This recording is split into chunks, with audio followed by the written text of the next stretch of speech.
Yo, yes, Makadi. It's been long time tisati tambopakurirana chino. Nhasi ndauya zvakare, still nyaya ndiyo. So 2 August ka Baba Shero vanenge varipo paAlex Sports Club, and ndanzoti nhasi kana mangwana ndo musi wekupedzisira kutengeswa kwama-early bird tickets. Then from there onwards ticket rava pa10 mari mwana wese kunopinda musports club, which means kuti $20 per VIP.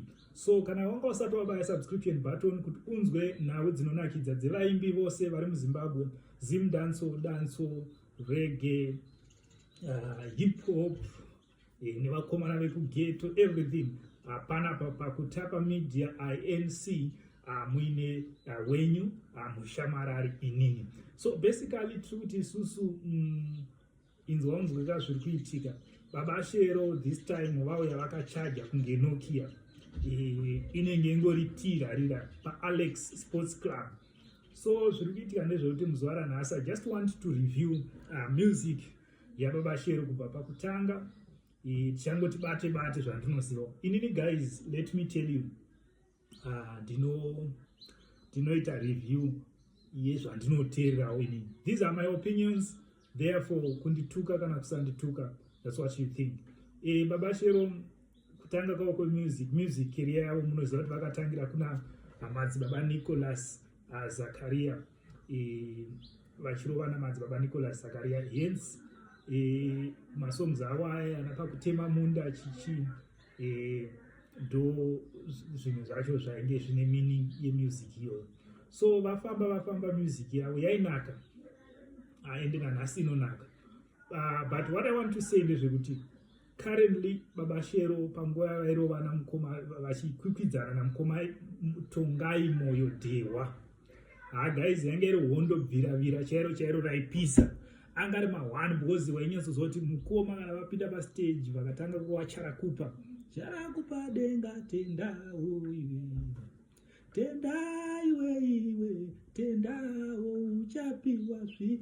So you see, those songs, they were very powerful, and they wainyatsonzwa. Then masongs aya namai varubi zvati tose kudai amai varubi manzwira aya itai mashoma anopunza musha imba yoparara ananasara. Masongs akawanda, masongs akarona Baba Shero, mahits ega, and you can see kuti Baba Shero masongs avo akabreka marecords akawanda of becoming best selling albums, vachiva nemacopies akatengeswa, because time iyo music yaitengwa ari macd rather than zvaakuitwa mazuva ano zvekuti they are now living on YouTube, and also they are surviving on masales emashows avo.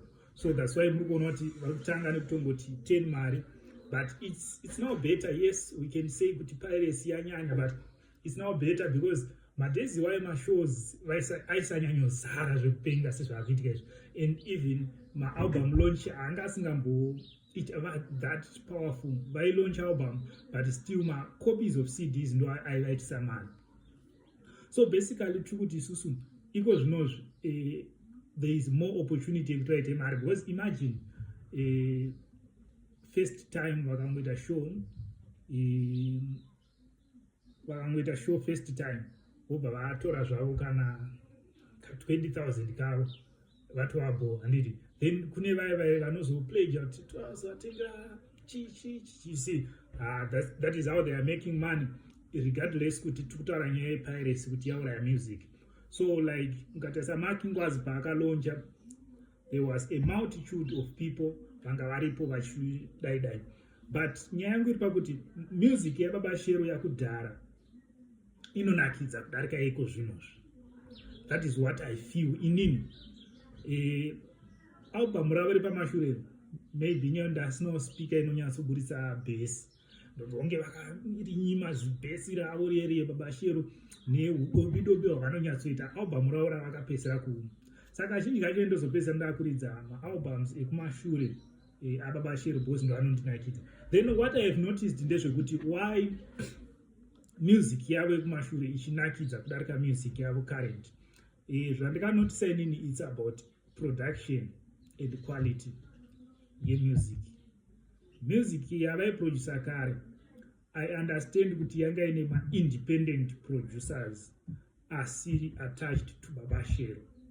Like kuti vaitoenda kustudio vabva kumba kwavo vachiti vakuenda kustudio. Zvasiyana nemazuva anoti Baba Shero mazuva ano we know kuti vari kuarrange music yavo using their own producers because vava advanced. We don't blame that. Vava advanced hatisi kuti inyaya, but ndiri kufila kuti pari kumboda kamwe something quality review kanomboitwa. Like you still remember there was that album Leonard Dembo ravakatanga kumbopa vanga vakuzvitirawo vega, because mukoma Leonard Dembo is the only first black musician muZimbabwe akanga ari professional, like as kuti vakaenda kuschool of music. Saka mukoma Leonard Dembo vanga vane capacity zvakare yekuita production. So pane album ravakaita ndobva vari vanoziva, I'm forgetting the name of the album in the songs, but vanoziva kuti pane album ravakaita vakazoita redo again. That album, it was because of quality, but munhu asinganzwise music anoona kutadza kuzvinzwa kuti there was a difference in quality. But inini I noted kuti there is still differences in what? In quality.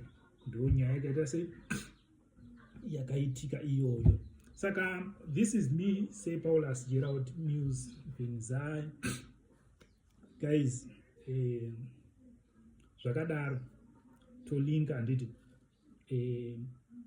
handisida kutaura zvamakingwazi nhasi, handisi kuda musanimanikidza handiti Baba Shero tamirira album ravo riri kuuya iri.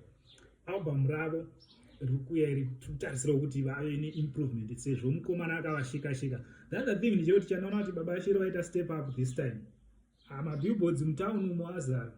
We do have a lot of billboards mutown chichichichichi. Saka pakaipa this time boys anofanwa ari ma1 because makingwazo chakasumudzira undichana. Saka there is that tighter competition in as much as musingade kuti vakombere, but zvaizvezvi Makingwazi is the rival of Alec Macheso and he is giving a kind of headache kuna Baba Shero. Chero tikada kutsvaka kuvari konsaila kuita sei, but kuti music itonaka boys ngavatoita competition kuti music itonaka zvekutodaro competition yotoida Makingwazi versus Alec Macheso, competition iri healthy, because pakasaita competition munongoziva ndizvo topesa takupakurwa nyemba nemunhu wani. Saka competition ngaiwanda. Zvegore rinoti kutongoti igore resungura, because I think maalbum esungura aburiswa so far hachaverengeka. Takamirira futi Romeo Gasa, then Tindo Ngwazi ari kutaura zvakare zvekuburitsawo rake album. Pakaipa mawani wani.